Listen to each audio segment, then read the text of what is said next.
चले बिस्मिल्लाहिर्रहमानिर्रहीम। आज का हमारा जो सबक है वो है खाका। क्या है? खाका। आपको पता होना चाहिए कि खाका असल में नस्र की किस्म है। जब हम उर्दू अदब पे नजर डालते हैं, उर्दू लिटरेचर, उर्दू अदब से मुराद उर्दू लिटरेचर। उर्दू लिटरेचर जो है, उर्दू अदब दो हिस्सों में तकसीम है। एक को हम कहते हैं नस्र, दूसरे को हम कहते हैं शायरी। नस्र को हम अंग्रेजी में कहते हैं प्रोज और शायरी को पोएट्री। ठीक है। और नस्र की 8-9वीं जमात में जो हमने अभी तक किस्में पढ़ी है, उसमें सबसे पहले हमने पढ़ा है मजमून। और मजमून में हमने क्या क्या पढ़ा है? शाबाश। मजमून में हमने क्या क्या पढ़ा है? इंसान कामिल, इंफॉर्मेशन टेक्नोलॉजी, उर्दू कहाँ पैदा हुई, दीवान मरहूम की याद में। अगर ये भी क्या है? खाका ही है। बहरहाल माहौलियाती आलूदगी। ठीक है। इतने सबक पढ़े हैं हमने किसमें? मजमून में। जहां तक नावल का ताल्लुक है, नावल में हमने क्या पढ़ा है? मैं एक शहर पुंछ था। किसने लिखा है? कृष्ण चंद्र ने। उसके बाद अफसाना हमने पढ़ा है दर्द का मारा।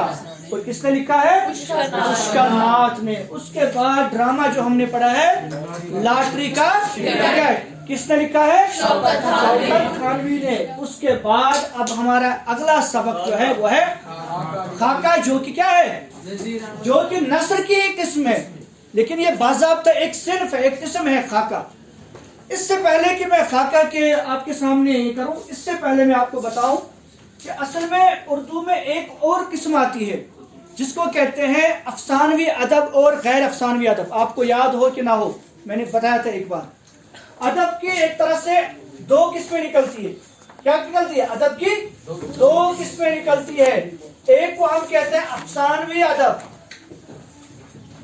और दूसरे को हम कहते हैं गैर अफसानवी। अब ये अफसानवी अदब और गैर अफसानवी अदब क्या है? अफसानवी का मतलब होता है फिक्शन, इमेजिनरी फिक्शन। क्या होता है? अंग्रेजी में अफसानवी अदब को क्या कहते हैं? फिक्शन। जो ख्याली होता है, ख्याली होता है, यानी जिसमें आपको कोई रिसर्च वगैरह करने की जरूरत नहीं है। बैठे बैठे आप कमरे में नावल लिख सकते हो, आप जो है खाका लिख सकते हो, ये ड्रामा लिख सकते हो आप। इसके अलावा जो है क्या नाम इसका, ड्रामा लिख सकते हो, अफसाना लिख सकते हो। इसके लिए आपको कोई जो है कोई रिसर्च करने की जरूरत नहीं, बस ख्याली दौड़े दौड़ाने। एक्सक्यूज मी सर, किसी का ओलंपियाड है? हो जाए।